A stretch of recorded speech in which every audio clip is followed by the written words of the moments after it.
A tired delivery driver finishes his Sunday laundry at a quiet laundromat where the night attendant is ignored. When 3 teens vandalize a washer and a hose bursts, he wades through rising water, shuts a valve, calls an after-hours plumber on his own card, and stays to clean up. The act costs him money and time but sparks small changes in the shop and the neighborhood without turning him into a hero. Just a quick note before we begin: hit like, share this with a friend, and subscribe for more. Also, let me know in the comments which country you're watching from. It always amazes me how far these stories travel. The lights in the laundromat hummed like old bees. Sunday night, almost empty. The TV up in the corner murmured a game with the sound off. A vending machine blinked a red-out light, like it was trying to warn someone. The woman behind the counter moved slow but steady. Blue polo, graying ponytail. She wiped the glass on the front of dryer 3 like it was a window worth looking through. She picked a single toddler sock from the floor and clipped it to a corkboard with a pin.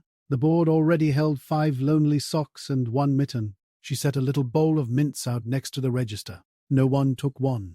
I come late on Sundays. End of my route. Hand sore from doors and boxes. Hoodie with my company logo, old and thin. I feed quarters into 2 washers and sit on that red plastic chair by the window. I watch the parking lot lights buzz. She gives me a nod. I nod back. That's our whole thing. She makes rounds with a spray bottle, lifts lint from traps like grey felt clouds, clears the coin slot when it jams. People talk over her, around her. Hello dies in the heat of the dryers. Nobody means harm, I guess. Nobody looks twice either. They came in loud, 3 kids with nothing to do and sugar to burn.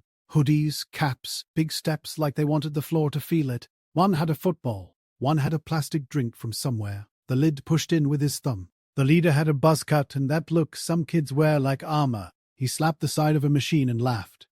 These pieces of junk even work, he said to nobody. He bounced the football off the wall. It hit a poster about safety with a lady smiling at a basket. The woman said, "No ball inside, please," but soft, like it was a question. She tried again.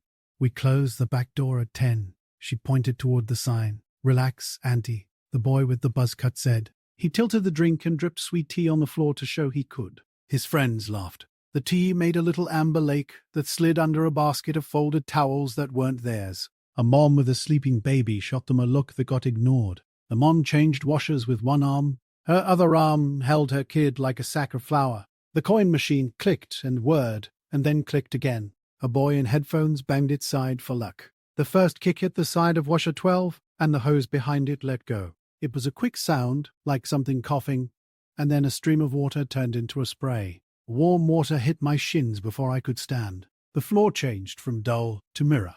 The smell of wet dust went sharp. The woman reached for the phone on the wall. It was cordless, but somehow still trapped. She looked at the keys hanging on a hook and grabbed a ring, flicking through labels. None said what she needed. The boy with the buzz cut laughed harder.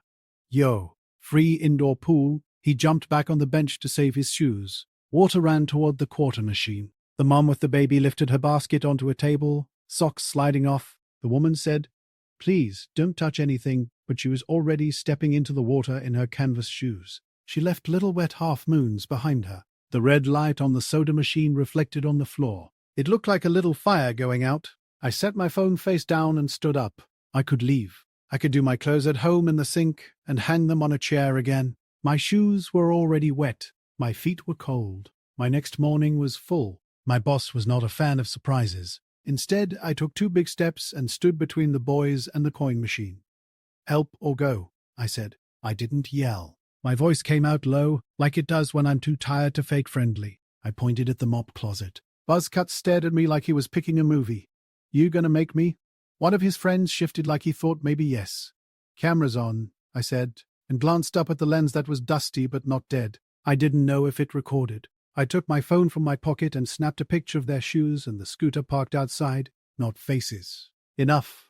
Whatever," he said, and his crew said whatever too, like an echo. They kicked the door stop on their way out. One of them bumped the soap dispenser with his shoulder. It split at the bottom and drooled blue. Behind the heavy machines it was hot, wet, and dark. My fingers found grime and a bolt head, then a sticky patch where someone had spilled softener weeks ago. I could hear the water hiss close to my ear. I followed it with my hand until I hit the valve, a little wheel tight with age.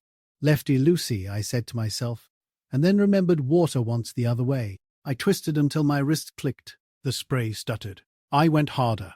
The hiss dropped to a steady trickle, then to a spit, then to the sound of water thinking about leaving. I came back out soaked up to my knees. My hoodie stuck to my back. The woman handed me a roll of paper towels and then changed her mind and gave me the mop instead. Her hands shook a little. I don't know where the shut-off is, she said, more to herself than to me. They never showed me. I just started here. It's okay, I said, and it was not, but it was going to be if we gave it a little push. I propped the back of the machine with my shoulder while she threaded the hose and tightened a clamp with a little key from her ring. The clamp was chewed up. It didn't want to sit right. I ran to my truck and came back with a roll of duct tape and 2 zip ties from the last time I had to fix something dumb at work. I thought of my boss and his face when I told him why the morning route might be messy. I texted, emergency, running late tomorrow. Maybe, dock me if you need. He wrote back a thumb down, then nothing. I called my cousin, who knows pipes. He said, I'm not on call anymore. And I said, I'll pay, man. I'll drive to you. He sighed and said he'd come because he hates me owing him favors. After hours rate. He said it twice. In the time it took him to get here, I gave the mom a towel to wipe down her basket. I fed her washer's quarters from my own roll when her clothes came up soapy from the flood. You don't have to, she said. Neither do you, I said, nodding at the baby on her shoulder. She half smiled with the corner of her mouth that wasn't busy. The plumber showed up in a grey van that had seen salt and winters. He walked in like the floor belonged to him. Toolbox in one hand, shirt with his name on it. He grunted at me. I nodded at him. He went behind the machines and came back out carrying the old clamp like a dead bug. Old place, he said, cheap fittings. He looked at the woman. You got a manager. She held up a house phone number, written on an index card. Edges soft. He called it and left a message that sounded like a warning and a bill at once. He took my card without looking at my name. The charge hit my phone as a buzz that said a number bigger than dessert. I signed with a finger that shook from being cold now instead of hot. When the door clicked shut behind him, the air changed. It was still the same hum, the same light, but there was quiet under it instead of panic. The mom bounced her baby gently and sat. The boy in headphones took one side of the mop without being told. Nobody said thank you, like a scene in a movie. We just made a dry path to the door. The woman went back to the counter. She put a fresh sign up that said out of order on a different machine that hadn't done anything wrong, but she didn't trust it. She wrung out towels in a sink the size of a cooler. Water ran brown, then grey, then clear, then clear. Steam rose like breath. Thank you, she said. It was simple, like a price. She looked at my jeans and said, we got a dryer that still runs fine. No charge. I shook my head and fed it a quarter anyway. Company expense, I said. It made her laugh, a short sound, surprised out of her. On the counter, next to the mince, lay a plastic hospital bracelet someone had made into a key ring. I hadn't noticed it before. Up close, I saw little clues I had missed before. A Polaroid of a kid in a rec league jersey, tucked in by the register, corners bending, a small inhaler half hidden behind the credit card sign, a list on a sticky note that read, call school about Tuesday, refill insulin, check rent. The way she kept touching her left wrist with her right thumb, like a habit from a watch she no longer wore. We don't get 2 on late shift, she said, not looking at me. They say it's not busy enough. She wiped the counter in circles, not needing to. I can't lose this one. It's close to my apartment. My grandson's crib is there. I can hear him cry if I run. She seemed surprised she had said it. She stopped. She tucked a loose hair behind her ear. I didn't say much. I never know what to say that doesn't sound like a commercial. I told her my name. She told me hers. I forgot to tell her I grew up 3 blocks from there. I told her I liked the mints. It felt like enough. 2 days later, a jar appeared by the change machine. It was a peanut butter jar, clean to clear. The label was peeled slow, so it left no paper. A scrap of cardboard inside said pods for sharing in a hand that tried to be neat. Someone had dropped 3 little white and blue pods in there already. That same week, one of the kids came back at noon, alone. No hoodie. No football. He had a bike helmet clipped to his backpack, like he wanted to show he was different. He slid a roll of quarters across the counter and didn't meet anyone's eyes.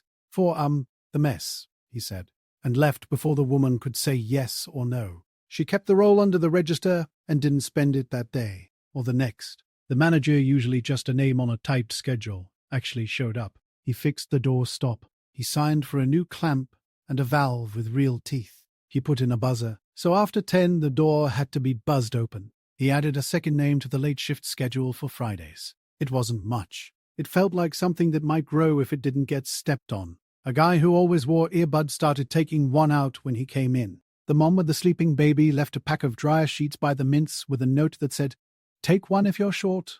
Smiley face drawn like it was embarrassed to be there. A high school girl dragged a basket for an older man without being asked. People held doors more. I thought about how the floor keeps getting dirty, no matter how often you mop. I thought about how somebody has to be first to get their shoes wet, or else everybody waits and nothing changes but the water level. It's not a big thought. It sat simple in my head like a folded towel. My jeans came out warm and heavy. I stacked them on my arm. Square enough. The woman slid the bowl of mints a little closer to the edge, like maybe someone would take one now. The TV had switched to a weather map. Rain tomorrow. Figures. I left a couple quarters on the counter, lined up like little moons. The door chimed weakly when I pushed it. The parking lot lights hummed. Across from the window, the corkboard of lost socks had shifted. 2 blues were clipped together. Not exact, but close. They caught the low morning sun coming in under the half-closed metal gate, and the glass of dryer 3 made them shine.